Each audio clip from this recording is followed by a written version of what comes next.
Assalamualaikum warahmatullahi wabarakatuh. Silakan duduk.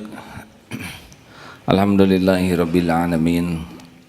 Alhamdulillahilladzi anzala as-sakinah fi qulubil mu'minin liyazdadu imanan ma'a imanihim. Allahumma shalli ala Muhammadin wa ala alihi wa ashabihi ajma'in. Hadirin, barusan diskusi dengan Pak Tommy, Pak Wahyu dan Pak Ferry, banyak ilmu yang saya dapatkan.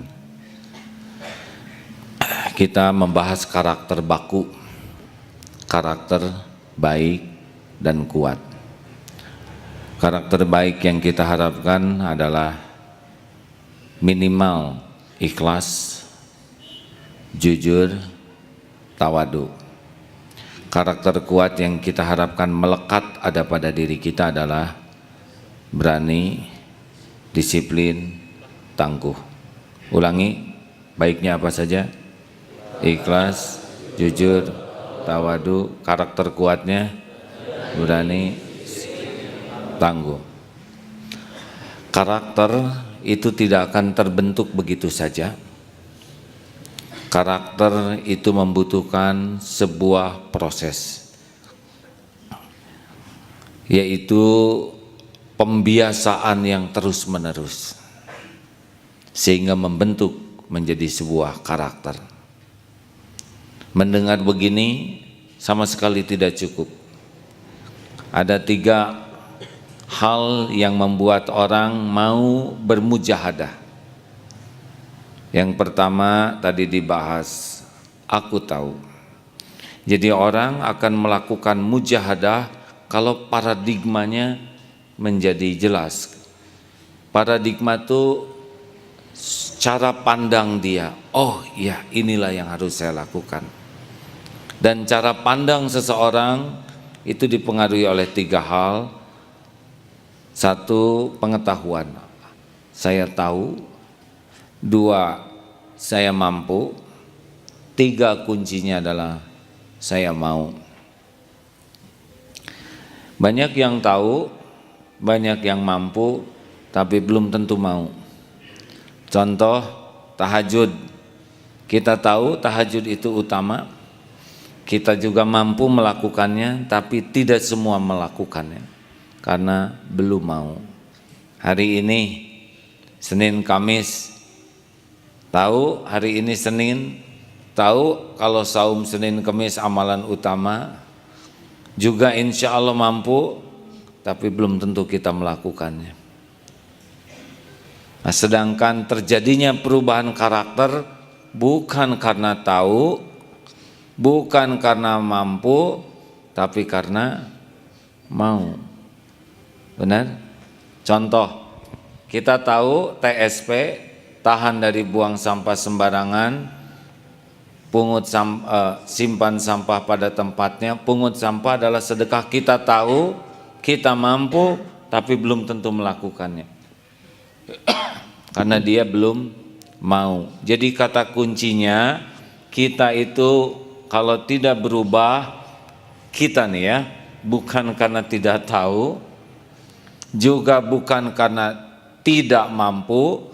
Kalau kita berubah, kata kuncinya kenapa? Karena belum mau.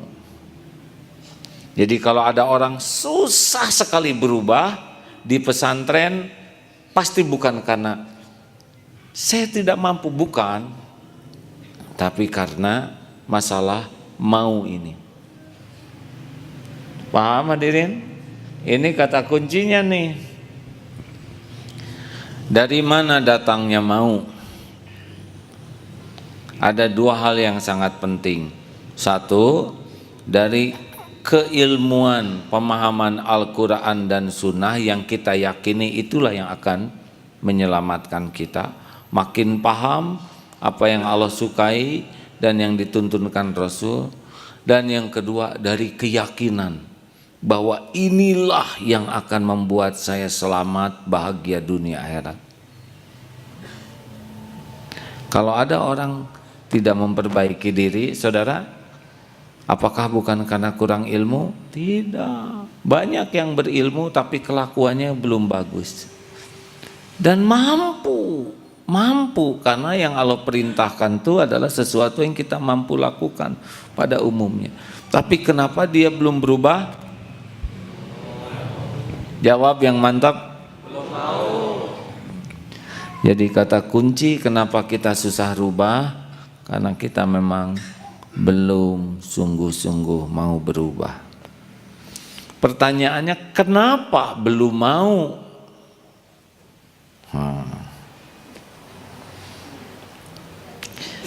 Cep iblis memiliki riwayat kejatuhan. Iblis itu sudah lebih dulu kenal kepada Allah, sudah lebih dulu mengabdi kepada Allah, jatuh. Tahu kenapa? Karena sombong, merasa diri paling baik, paling benar, paling mulia, dijatuhkan oleh Allah. Iblis lupa diri dengan apa yang menjadi status sebelumnya. Ingat baik-baik, yang membuat orang tidak bisa rubah adalah sombong. Yang kedua, Nabi Adam juga jatuh dari sorga. Kenapa? Nabi Adam, tadi Pak Tommy ini menceritakan, dan ini saya terinspirasi sekali. Kenapa Nabi Adam yang sudah enak di sorga jatuh kedudukannya?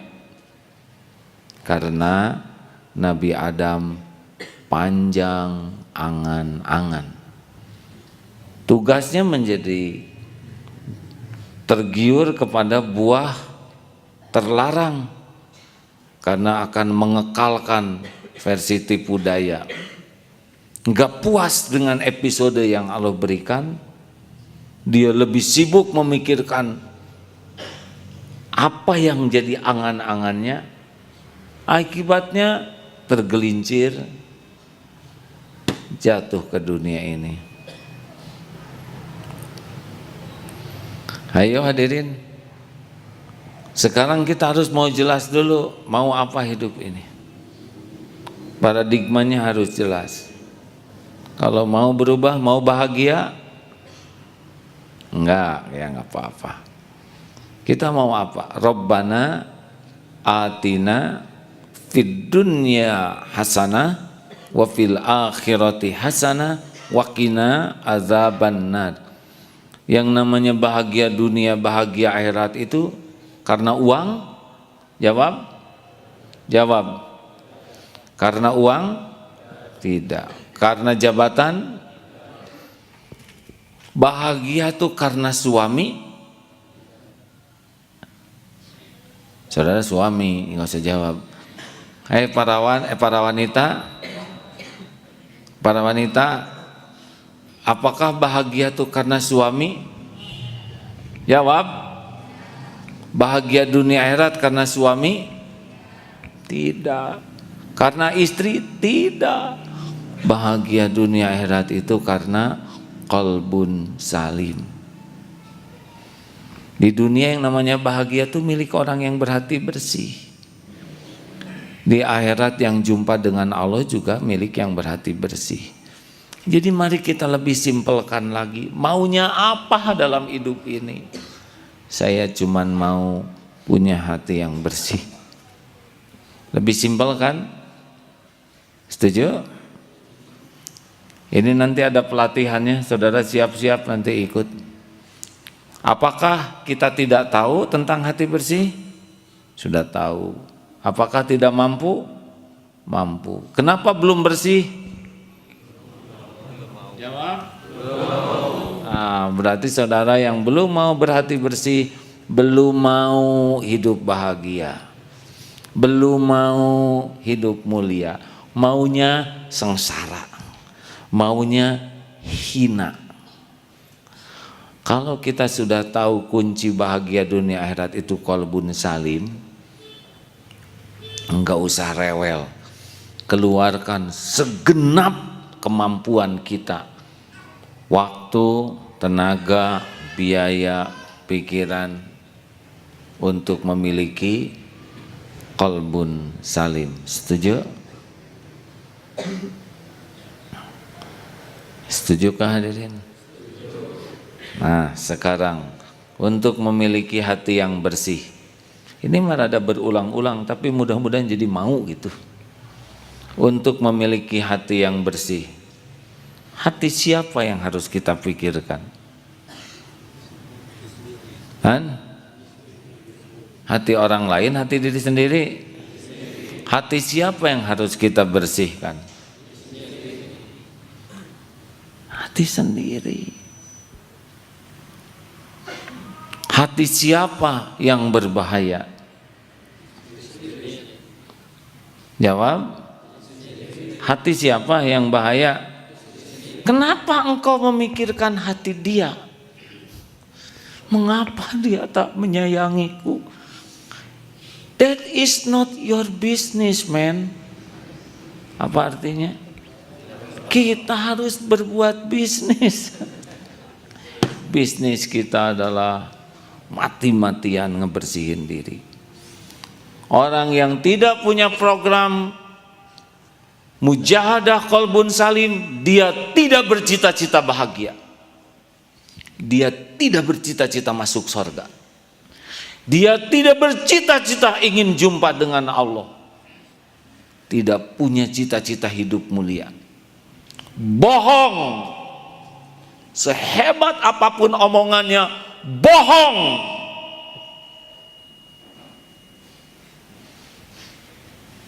Pikirkan kita satu saja.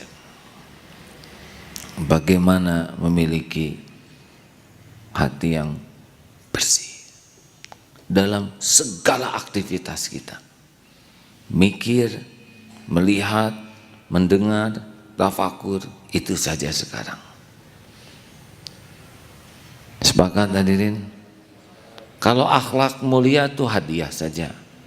Itu mah bonus. Bonus dari orang yang berhati bersih. Kalau hatinya kotor, akhlaknya kotor.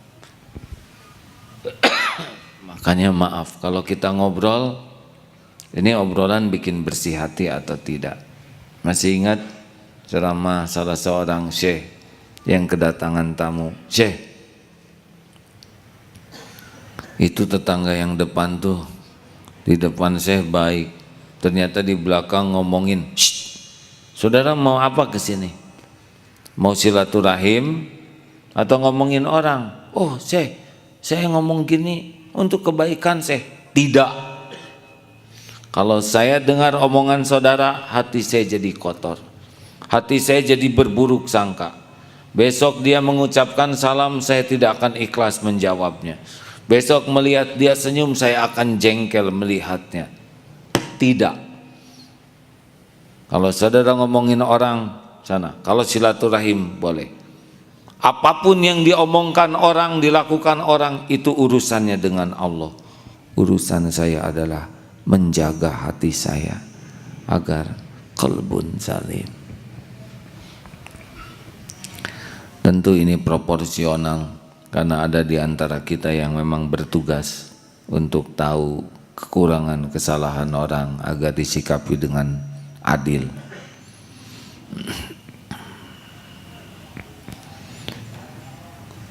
Maaf, saya pribadi kalau disuruh milih, ada perusahaan ini misal bikin kotor hati, bikin hati jadi kotor, jadi busuk. Lebih baik saya tidak punya perusahaan itu kalau tidak bisa diperbaiki dan tidak menjadi sumber kebersihan hati. Pasti ada masalah. Tapi kalau suruh milih, ambil saja. Lebih baik kehilangan perusahaan daripada kehilangan peluang menjaga kebersihan hati. Nanti Allah akan kasih lagi yang lebih berkah. Setuju hadirin? Apakah kita tahu hati harus bersih? Jawab. Apakah kita mampu membersihkan hati? Jawab. Mampu. Insya Allah mampu. Kenapa kita belum bersih hatinya? Saya tidak tahu harus bagaimana lagi mengajak diri. Tadi dalam konsep membangun pelatihan. Sebentar lagi akan ada pelatihan di kita.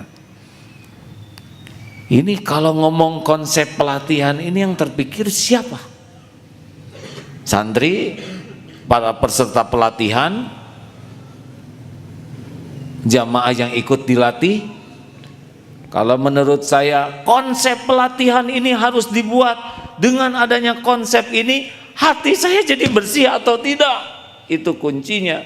Jangan sampai kita membuat konsep agar orang lain jadi bersih hati, pada saat yang sama kita tidak punya kesempatan membersihkan hati. Karena mikirnya orang berubah, anak berubah, santri berubah. Itu mah nomor sekian hadiah dari Allah. Robah diri kita sendiri. Jadi sepanjang tadi rapat tuh, aduh, ini konsep ini bisa nggak membuat diri saya jadi baik? Hadirin, saya khawatir nih kita di sini teh nggak kepikiran menginginkan orang lain jadi baik, apalagi nggak kepikiran memikirkan diri jadi baik. Para orang tua kemarin rapat di sini. Wih, saya baru ikut rapat dengan ibu-ibu dan bapak-bapak dari SMK, SMP 300 tambah berapa? Pembahasannya qalbun salim. Anak saya dulu makan pakai tangan kanan aja bisa. Sekarang sesudah masuk di sini yang kecil aja tidak. Rey, anak saya bajunya belum kering, bau becepok. Semua itu dari mulai baju, hilang sendal, dan sebagainya. Saya khawatir kita bikin sekolah tuh memang kita ingin murid jadi baik, tapi apakah pihak yayasan mati-matian ingin dirinya jadi baik, kepala sekolah mati-matian dirinya ingin baik? Saya percaya kalau kita benar-benar mati-matian ingin kita baik, Allah ngasih hadiah murid jadi lebih baik.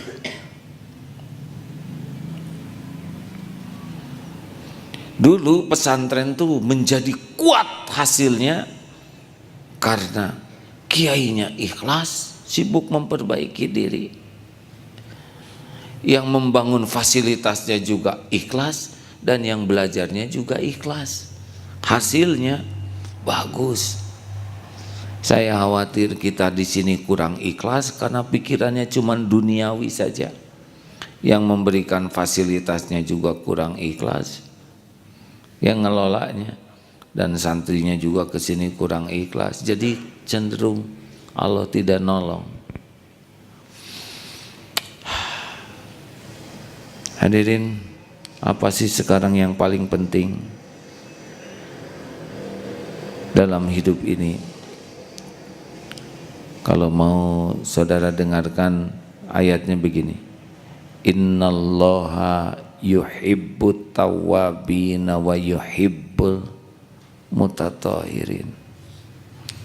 Bagi saya tidak melihat yang lebih penting dalam hidup ini selain memperbaiki diri.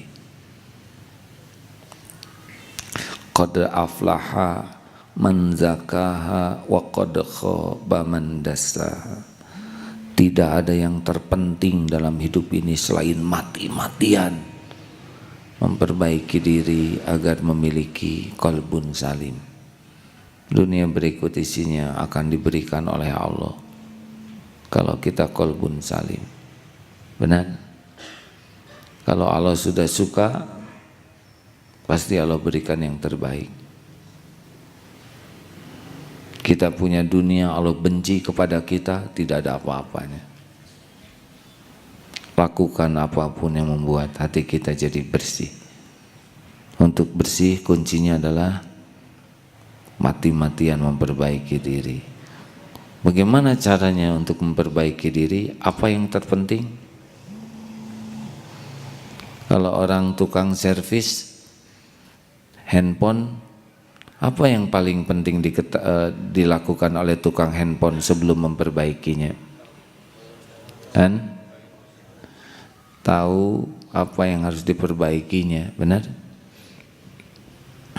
Ke dokter untuk mengobati, dokter apa yang paling penting? Kalau dokternya sudah tahu ilmunya, apa yang dilakukan? tahu penyakitnya. Tidak mungkin ini datang sini suntik aja. Ini obat apa? Ya lumayan tadi ada obat asam urat. Sisa 10 cc lagi buat kamu. Tapi saya batuk nanti tetaplah nyambung ya. Tidak mungkin. Saudara tahu general check up bisa 7 juta itu diperiksa sampai ke DNA, hormon, darah, kolesterol. Untuk nyari apa? Nyari penyakit. Orang yang ingin sehat mau general check up. Itu orang cerdas. Karena kalau sudah penyakitan apapun yang ada tidak akan ternikmati. Benar? Kalau buat general check up saja kita mau bayar, kenapa untuk general check up hati kita enggak berani melakukannya? Betul? Hanya karena tabiat iblis tadilah yang membuat orang tidak mau memperbaiki diri. Iblis itu jatuh karena kesombongannya. Rekan-rekan, kita akan bermujahadah di sini. Mujahadah kita adalah yang paling utama, mencari tahu kekurangan dan kesalahan kita. Sepakat? Halo, sepakat tidak nih? Mau seperti itu mujahadahnya? Kalau kita susah jujur kepada diri sendiri, kita gunakan teman-teman. Saya berterima kasih kepada Ustadz Suhud, Ustadz Yusuf, Ustadz Dadan, yang kalau saya ngimamin salah, ada yang salah, langsung beliau ke belakang. Bukan sajaro. Apa saya cekik? Saya beruntung. Kalau tidak, saya salah terus. Apa ruginya? Ada SMS kemarin. Ada yang ngasih tahu. Kemarin ada yang ketemu di Mekah. Beliau mengucapkan salam. Cuma jawab. Ya. Perlukah kita bela diri? Walaupun waktu itu sangat sibuk. Tidak. Yang perlu adalah Allah sudah memberitahu saya. Saya harus peka kepada siapapun yang mengucapkan salam. Walaupun banyak orang. Tidak bisa kita mengatakan, habis orang kan banyak, maklum saja. Gak penting kata-kata itu kata-kata sombong yang gak mau disalahkan. Ayo rekan-rekan, kalau mau rezeki sekarang jangan mikir rezeki dalam bentuk uang saja, jangan mikir rezeki dalam bentuk ilmu saja. Rezeki yang termahal adalah kalau Allah memberitahu kekurangan dan kesalahan kita. Setuju? Jawab. Jadi kalau saudara pengen tahu rezeki yang sangat mahal adalah ketika Allah memberitahu kepada kita apa yang harus kita perbaiki supaya hati ini bersih. Hanya manusia bodoh luar biasa yang diberitahu Allah kekurangannya, diberi jalan untuk memperbaiki, dan dia tidak mau, kufur nikmat, dusta semua omongannya. Kalau Allah sudah memberitahu dan dia tetap tidak mau, benar-benar kufur nikmat. Siapapun yang ada di Darut Tauhid lalu oleh Allah diberitahu kekurangannya dengan cara apapun yang Allah kehendaki dan kita sibuk tidak mau, begitulah hadirin, ini emosi. Wajar kalau suatu saat Allah memberikan, mencabut nikmat iman. Ingat ya, Allah muqallibal qulub. Allah tahu nih, kalau hati kita tidak sudah diberitahu, tidak dibutakan saja, bisa, sangat bisa. Sekarang kita rajin ke masjid, dibutakan aja oleh Allah hatinya, enggak mau ke masjid, enggak mau sholat. Berapa banyak yang asalnya tuh suka sholat dan menjadi tidak sholat lagi, kan? Berapa banyak yang asalnya dakwah, kemudian na'udzubillah dia murtad dan juga mendakwahkan kekafiran. Berapa banyak orang yang asalnya membela agama menjadi pengingkar agama. Mudah bagi Allah membalikan hati. Mudah hadirin, demi Allah. Boleh jadi diundang karena kufur nikmat. Hati-hati, Allah yang memberitahu kekurangan kita lewat siapa saja.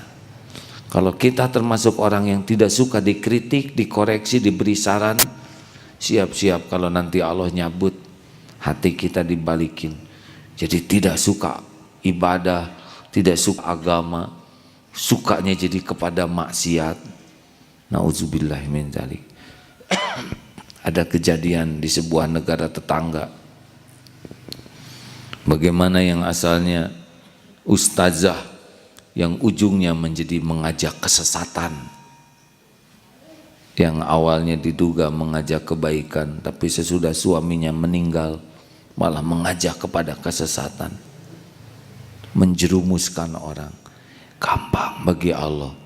Allah membalikan hati. Kalau Allah kehendaki istiqomah, maka kita istiqomah. Kalau Allah menghendaki kita menjadi sesat, maka jadi sesat. Tapi Allah adil, tidak menzolimi hambanya. Pasti dia sesat karena pilihan dia ingin sesat. Hati-hati hadirin. Ada di Darut Tauhid, beda hitungannya dengan ada di luar. Yang umum, di sini ilmu melimpah. Allah tahu siapa yang tidak sungguh-sungguh di sini.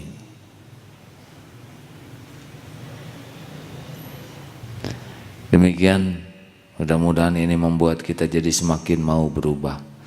Apa yang prioritas kita lakukan dalam hidup kita sekarang? Memperbaiki diri. Apa yang paling prioritas dari memperbaiki diri? Mencari tahu kekurangan diri kita sendiri. Perlukah kita membela diri? Di hadapan orang mau apa? Orang yang suka bikin alasan itu cuma cari kedudukan di hadapan orang. Orang yang suka bikin alasan itu sebetulnya orang-orang yang ujub, sombong, karena takut kelihatan kurang, takut kelihatan salah. Itulah amalan-amalan iblis yang membuat dia dijatuhkan oleh Allah. Hadirin, iblis itu sudah lama kenal ke Allah, patuh ke Allah, tapi dijatuhkan juga jadi makhluk terkutuk karena kesombongannya. La yadkhulul jannah man kana fi qalbihi mithqalu dzarratin min kibr. Jadi orang sombong, batarul haq wa ghamtun nas, mendustakan kebenaran dan menganggap remeh orang lain. Demikianlah seperti kemarin main badminton saya dengan Cimol dan Pak Gatot. Saya tidak melihat para penonton karena memang hanya 2 orang yang nonton. Saya sibuk melihat kok. Saya juga tidak memikirkan raket karena kok itu terus-terusan datang. Fokus ke kok. Juga ketika main futsal sibuk memikirkan bola, fokus saja ke sana. Walaupun ada yang mengiming-imingi jajanan, nanti coba kalau kiper fokus ke penonton, gol. Fokus kita perbaiki diri, fokus kita mencari tahu kekurangan kita dan habis-habisan kita perbaiki. Itulah yang membuat kita memiliki qalbun salim. Setuju? Dihina, dicaci, dikritik sepedas apapun tidak bahaya. Dengarkan dengan baik, sungguh-sungguh anggap sebagai karunia dari Allah dan fokus memperbaiki diri. Itu saja. Lillahi ta'ala. Mudah-mudahan Allah memberikan hadiah qalbun salim. Kalau sudah qalbun salim, kita akan diberikan pilihan-pilihan terbaik oleh Allah. Udah nggak usah ribet. Rezeki pasti ada kok. Bagi orang yang berhati bersih, rezekinya berkah, kemuliaan terjaga, urusan diurus oleh Allah. Masya Allah.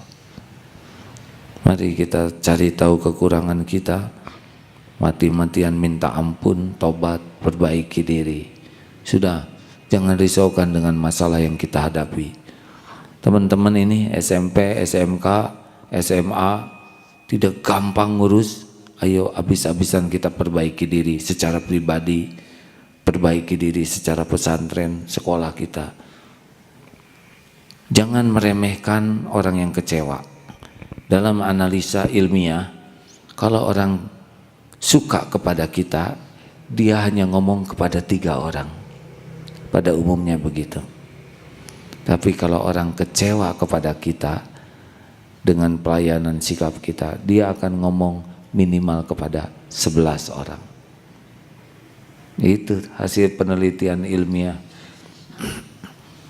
Jadi kalau orang suka ke pesantren, dia ngomong ke 3 orang.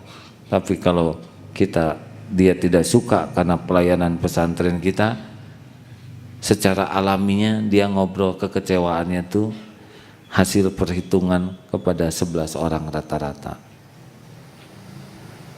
Ngadu ke sini, sekolah di Darut Tauhid, kalau tor itu sendalnya hilang, duit anak saya hilang, itu ketemu orang ngomong lagi, rata-rata diakumulasikan ke 11 orang.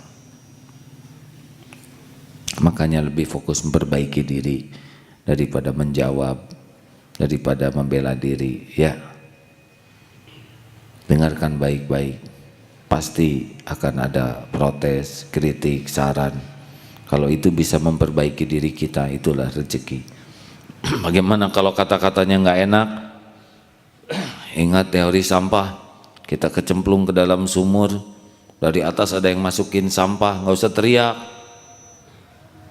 Justru dengan sampah itu kita bisa injak naik ke atas dan keluar dari lubang sumur itu.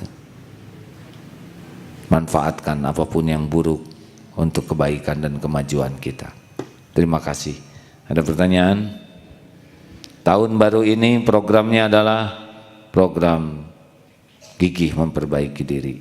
Setuju? Baik pribadi, keluarga. Jangan menuntut anak jadi baik, tuntut diri jadi baik.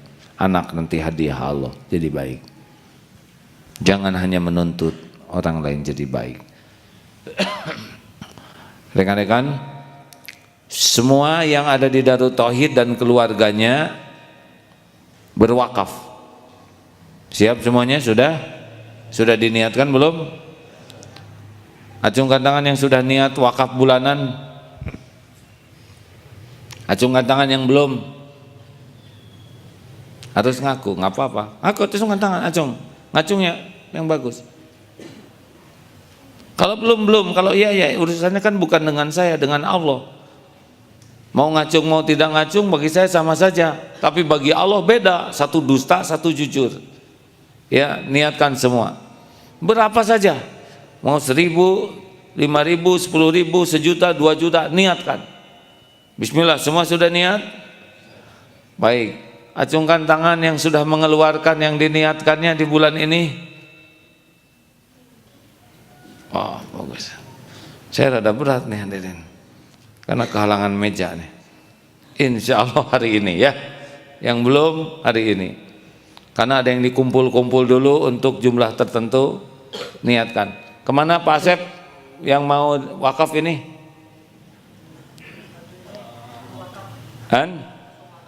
Usban wakaf. Saya minta rekeningnya diketahui oleh semua. Ada? Sini. Kalau mampu hari ini secepatnya. Allah tahu tidak? Jawab. Allah lihat tidak? Kita akan wakaf. Tolong pastikan Pak Iskandar setiap bulan difasilitasi. Ya, jamaah juga begitu. Anak-anak kita di rumah juga harus. Gak apa-apa. 5.000 keluarkan dari tabungan dia. Gimana kalau nggak ada uang? Jual jaket. Pokoknya belajar. Tiap bulan kita keluarkan minimal standar yang kita inginkan. Siap semuanya ini? Ini bukan urusan dengan saya, saudara dengan Allah, ya. Jangan ada yang tidak, ya. Baik. Terima kasih. Ada pertanyaan? Roni, capek? Capek? Dari mana? Kemarin dari Tangerang. Enak nyender, ya, maju. Karena badannya besar jadi gampang terlacak. besar dan tidur ya nggak? Memang mata dari mana taunya? Ini memang nutup ini yang susah dikendalikan kalau lagi tidur. Makanya usahakan pakai kaca mulut kalau mau tidur ya. Ada pertanyaan silakan. Sepakat nih? 2014 ini program mujahadah, cari tahu. Kalau bisa, kalau ada yang ngasih tahu kekurangan kita, kasih hadiah. Saya juga mau ngasih hadiah, jangan dijadikan bisnis ya. Kalau saudara ngasih tahu kekurangan saya objektif, apalagi ngasih tahu solusinya, saya akan kasih hadiah 50.000. Tunggu dulu, 10.000 aja lah ya. Tiap hari pulang dari sini dikeroyok. Pokoknya tergantung kedalaman koreksinya ya. Makin dalam makin besar hadiahnya. Wah, langsung mikir teman. Jangan dijadikan objekan. Aduh, saya ini lagi kurang uang nih. Terus aja mengintai saya, sok aja lah ya.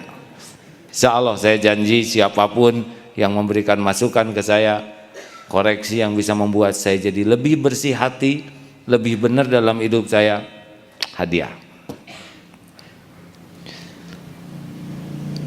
Sekarang bukan di sini deh ya, mau ngoreksi saya sekarang. Mau nanya, kalau koreksi bagusnya secara pribadi ya, bukan apa-apa hadirin, itu adabnya. Kalau menghargai boleh dibuka di depan umum, tapi kalau ngoreksi lebih pribadi lebih bagus. Kenapa? Karena yang mendengar yang lain belum tentu bisa ngejaga hatinya. Kita mendengar kekurangan orang jadi beban buat kita. Kita jadi pikir buruk, padahal boleh jadi yang dikatakan itu belum tentu benar, atau itulah yang membuat dia jadi dekat dengan Allah. Nah, sedang kita yang tidak sengaja dengar terus saja suudon, padahal yang bersangkutan sudah melesat kedudukannya di sisi Allah. Itulah adab dalam Islam. Kalau mau memberikan masukan, bagusnya privasinya dijaga. Kalau mau menghargai boleh juga ya. Silakan menelpon. Bismillahirrahmanirrahim. Assalamualaikum warahmatullahi wabarakatuh. Menanggapi apa yang disampaikan AA barusan mengenai terutama tentang ilmu kok barusan, ilmu bola, yang menjadi intinya adalah fokus. Tentu saja hal ini adalah sesuatu yang sangat benar, terutama bagi saya pribadi. Melihat kenyataan di lapangan, realitasnya, contohnya yang barusan AA sampaikan ketika kemarin sudah ada dialogis dengan orang tua di SMP dan SMK, yang menjadi permasalahannya ketika banyak masukan dari orang tua mengenai servis yang kami lakukan, kekurangannya adalah terutama pada fungsi dan peran kita sebagai pengayom, pendidik buat santri adalah kita kurang fokus. Mungkin permasalahannya adalah yang dilihat secara pribadi, karena di sini memiliki banyak peran tugas gitu, peran ganda. Maka dari itu saya pribadi memohon kepada AA sebagai pimpinan yang ada di Darut Tauhid ini lebih dioptimalkan kepada terutama jajaran-jajaran yang ada di atas sebagai pemimpin yayasan yang sebagai mewakilinya. Mohon kerjasamanya, karena ternyata orang tua banyak yang mengeluhkan mengenai santri ini kurang terservis gitu, kurang terlayani fasilitas. Contohnya ketika kita menggembar-gemborkan di Darut Tauhid cinta bersih. Cinta bersih ini menjadi modal utama di Darut Tauhid. Tapi ternyata buktinya, kenyataan di lapangan, jangankan kita mau cinta bersih, sebagai alatnya aja untuk fasilitas kita kurang terperhatikan. Itu yang pertama. Baik. Kemudian yang selanjutnya, mohon maaf selanjutnya tidak boleh motong, ya saya lupa. Untuk masalah masih nyambung tentang cinta bersih, kalau misalkan kita lebih memfokuskan bahwa yang namanya bersih itu hanya untuk santri saja kayaknya kurang bijaksana. Karena kalau melihat kenyataannya untuk difokuskan ke santri saja kurang optimal. Sedangkan melihat agenda, aktivitas dan semuanya kurang mewakili. Jadi mohon untuk lebih difikirkan lebih lanjut evaluasinya, dan mohon pimpinan bisa berbicara atau bisa memberikan solusi yang bijaksana buat kami. Terima kasih. Baik, terima kasih ya. Saya benar-benar akan mengurangi jadwal keluar untuk memikirkan hal ini. Kita semakin besar pesantrennya dan mungkin akan semakin besar amanahnya, tapi kalau tidak sungguh-sungguh ke dalam, kita akan rusak dari dalam. Rekan-rekan, saya mohon maaf ya, dari awal ini akan dipastikan Darut Tauhid ini akan menggunakan pengetahuan untuk tahu, mendorong supaya mau dan mampu dan mau. Namun sesudah itu ingat teori jari ini. Kalau jari ini sakit dan bisa disehatkan, dia akan tetap bergabung di dalam tangan ini. Tapi kalau jari ini sakit, tidak mau disembuhkan, bahkan dia busuk dan membusukkan yang lain, akan diamputasi. Mengerti ya? Saya tidak pusingkan senioritas di Darut Tauhid. Yang saya hormati adalah orang yang gigih memperbaiki diri. Sampai batas tertentu kita maklumi, tapi kalau sampai batas tertentu dia tidak mau dan dia malah merusak yang lain, mungkin ada tempat lain yang lebih layak. Siap ini semuanya? Saya sama sekali tidak akan ragu-ragu untuk mengambil sikap untuk yang pas dengan kondisi kita. Keluar dari Darut Tauhid tidak berarti jelek, tetapi saya menginginkan yang ada di sini adalah yang cocok dengan komponen yang kita programkan bersama. Sepakat? Sepakat tidak? Seperti toko di depan itu, ya. Saya sering sengaja lihat kiri kanan bulak balik. Ada yang rajin bersih, ada yang tidak. Nanti kita akan buat kesepakatan. Toko yang 3 kali kedapatan di depannya sengaja kotor dan tidak dibersihkan dalam waktu tertentu, tutup, dan itu akan ditutup nanti ya. Kita tidak memberikan sanksi, tapi yang bersangkutan yang memilih sanksi itu jatuh pada dirinya. Siap ini semua? Kita akan jelaskan nanti apa yang harus menjadi target kita perbaiki. Kita berikan pentahapan dan pada waktunya, berarti kata kuncinya satu, belum mau. Kita tidak mentolerir yang belum mau, berarti memang tidak menginginkan kebaikan. Siap ini semuanya hadirin?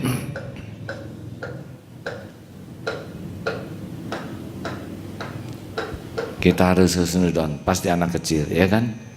Tidak mungkin santri senior begini. Husnudon yang kedua, pasti yang dekatnya itu sedang tidur ya. Siapa itu yang keketrok? Oh, kita husnudon yang ketiga. Ternyata di atas itu sedang tukang yang tidak ikut pengajian. Alhamdulillah. Baik yang lain? Ya. Bismillahirrahmanirrahim. AA pernah mengajarkan ilmu tentang jika ada masalah dalam hidup, 2 sumbernya. Satu adalah adanya kemaksiatan, yang kedua adalah kotor hati. Dalam menghadapi masalah di Darut Tauhid, khususnya di lembaga-lembaga, di unit-unit kerja, ada 2 dalam penyelesaian masalah. Yang pertama, secara syariat, memang fungsi peran ada yang tidak berjalan sesuai amanah masing-masing. Kedua adalah bisa kemungkinan adanya kemaksiatan di dalamnya.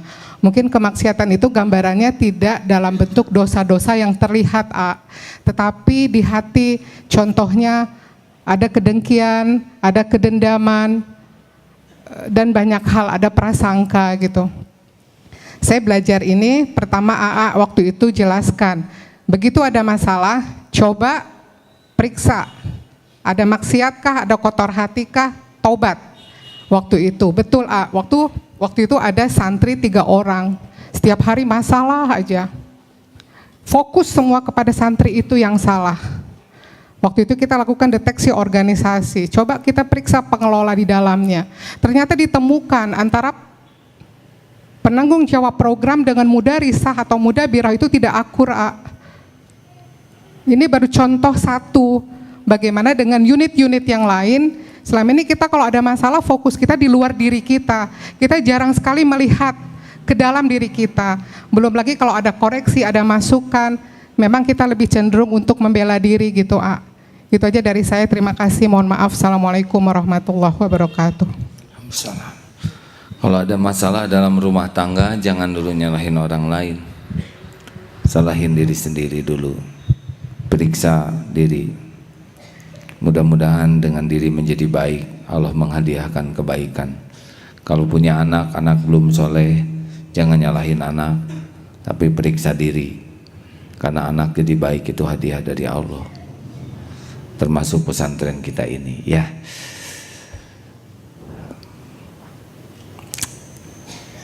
Kenapa saya jarang mengkritik tentang Indonesia?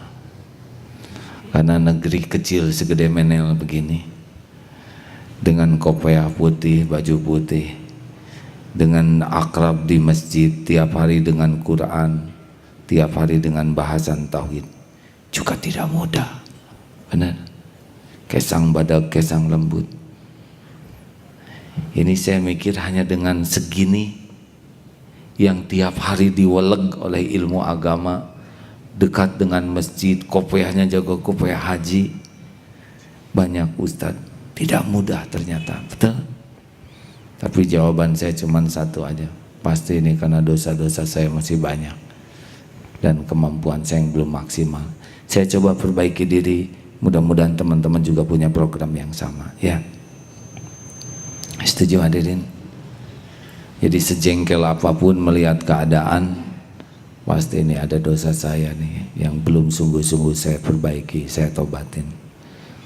Mari rekan-rekan sama-sama banjiri sajadah kita dengan air mata tobat. Apapun yang terjadi, ketidaknyamanan, ketidakbaikan, harus menggiring kita untuk bisa memperbaiki diri secara pribadi maupun organisasi kita. Setuju? Jangan fokus kepada masalahnya dulu, tapi fokuslah kepada sumber masalahnya.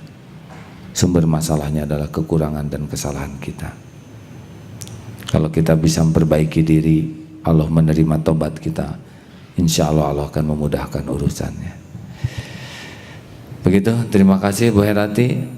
Kapan bukunya terbit? Pak Gatot, hari ini? Sudah belum? Hari ini panjang, 24 jam nih. Ada buku tentang tobat yang ditulis oleh Bu Herati dari berbagai inspirasi. Saya sudah membacanya sebagian. Waktu contohnya silakan saudara miliki, kasih diskon, ya. Kalau perlu, ada yang mau gratis tidak? Acungkan tangan. Mereka tidak mau gratis, ya, berarti harus boleh. Jangan suka pengen gratis, ya. Kalau Allah memampukan kita, lakukan. Tadi kata Pak Tommy, harus punya mental berkelimpahan. Mental fakir itu begini terus, dan itu diawetkan nanti oleh Allah, ya. Sampai kaya juga masih maling. Koruptor itu mental miskin, mental mencuri, begini terus. Kurang bagaimana banyaknya harta koruptor itu, ya. Tapi karena di sininya dibuat miskin terus begini, mental berkelimpahan, mental ghani fi qalbi. Walaupun uang kita dikit, kesian. Saya senang kemarin ada waktu bayar parkir, saya mau bayar 5.000, dari 2.000 jadi 5.000. Ternyata ada seorang santri bayar parkir 10.000. Ini mental berkelimpahan. Ada di Masjidil Haram yang bagian ngelap-ngelap, gajinya 600 real, tiba-tiba ngedeketin, doakan saya ingin anak saya dan istri saya bisa umroh. Tapi sambil ngepalkan tangan, terbalik. Biasanya saya ngepalin ke sana. atau saya fakir miskin?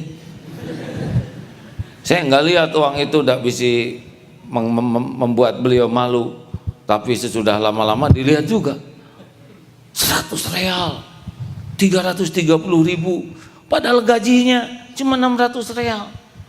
Saya aja ngasih ke mereka biasanya 10 real. Ini bantingan dari Allah. Sampai di Jeddah, Ustadz Pak Iskandar nelpon, ada ibu fulana mau wakaf. Saya pikir istri seorang pengusaha, bawa amplop. Ini ternyata TKW, tanpa bermaksud merendahkan. Beliaulah yang ngasih uang banyak untuk wakaf. Itulah orang-orang yang mentalnya berkelimpahan, yang dalam keterbatasan rezekinya pun ini mental yang bagus. Benar? Periksa diri. Bagi yang suka senang dikasih, kasih itu. Kalau kita sanggup, bayar. Nanti Allah ngasih lagi rezekinya, ya. Jangan jadi mental orang miskin.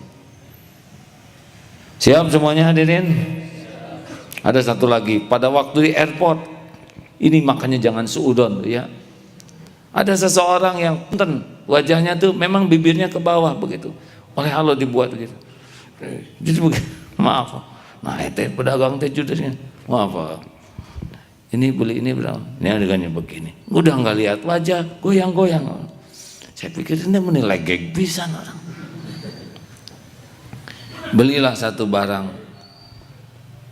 Karena delay lama, suatu saat ketemu dengan bapak ini, bawa baki dengan air minum, teh manis hangat. Di sana dingin. Sini. Kenapa yang legek teh baik? Duduk, disediakan kursi, disediakan air hangat. Dia beli roti, dibekelin air. Maaf ya, boleh saya dipotret? Potretnya kan kata yang motret senyum, ini juga sudah senyum katanya begitu. Rupanya strukturnya begitu. Tapi saya dengar kata-katanya teh baik. Jangan terkecoh oleh penampilan. Dia nggak pesen bibirnya ke bawah begitu. Ini juga sudah senyum. Rupanya dia naik tuh baru setengah senti, belum masuk standar. Tapi saya ingat kepada beliau tuh, jauh-jauh ngambilkan air hangat. Dia nyiapin kursi, hanya khawatir saya kedinginan. Masya Allah, tidak ada untung finansial yang dia dapatkan. Inilah orang-orang yang berkelimpahan, yang senang berbuat sesuatu tanpa pamrih. Masya Allah.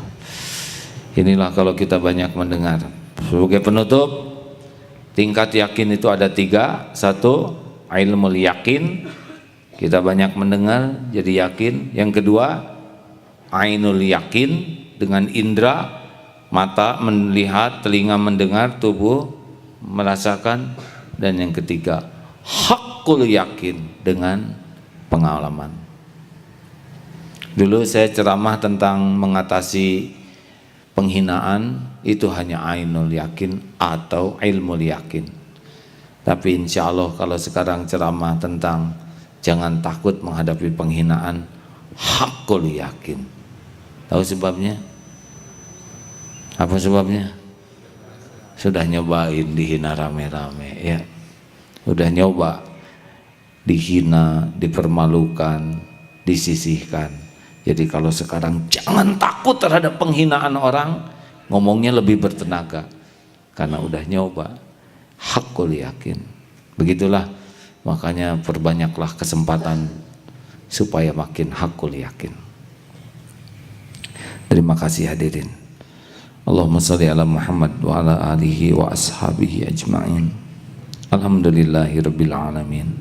La haula wa la quwwata illa billahil aliyil azim. Tuhan yang maha menatap, sesungguhnya hanya Engkau yang kuasa membulak-balik hati kami.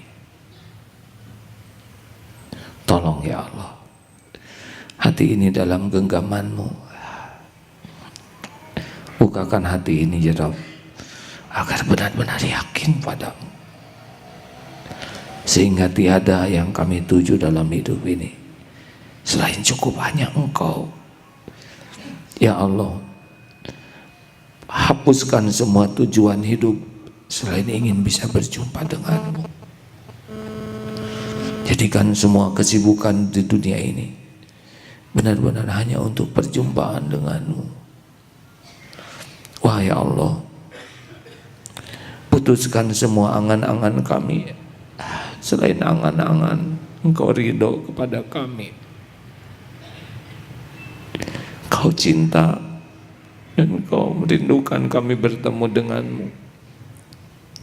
Doa yang Maha Menatap,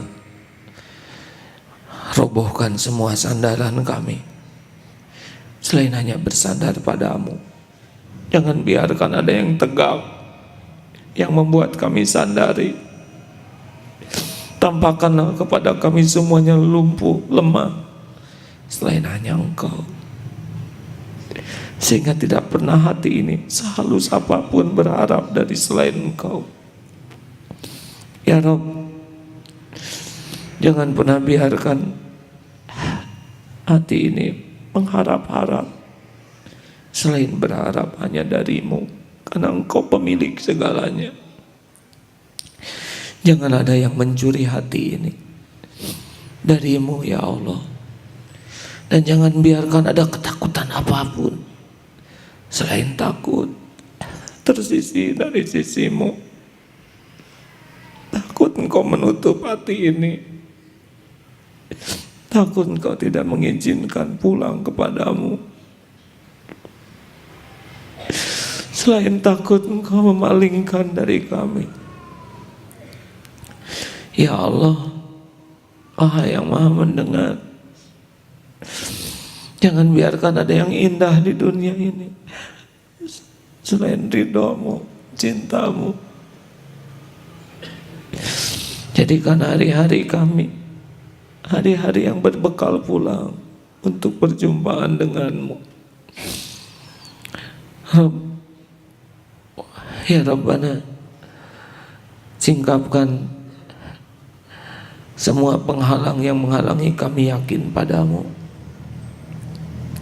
Puaskan hati ini hanya dengan tatapanmu, ridho-Mu, cinta-Mu.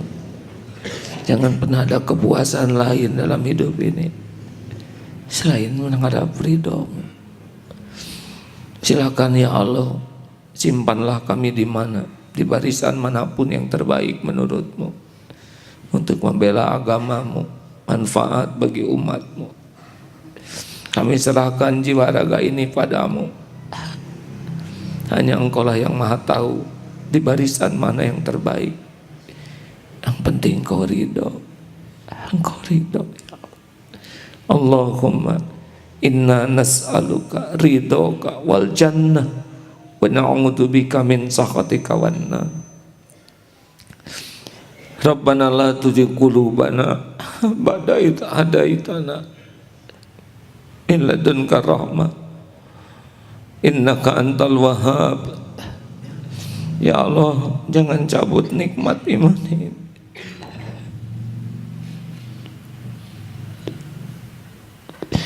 Jangan biarkan hati ini condong kepada kesesatan sesudah Engkau memberi hidayah. Jangan tutup mata hati kami ya Allah. Jangan ambil nikmat iman ini ya Rabb. Ya muqallibal qulub, tsabbit qulubana ala dinik wal iman. Allahumma musarrifal qulub, sarrif qulubana ala ta'at. Allahumma inna nas'aluka husnal khatimah wa na'udzubika min su'il khatimah. Rabbana taqabbal minna innaka antas samiul alim wa tub 'alaina innaka antat tawwabur rahim. Amin ya Allah ya rabbal alamin.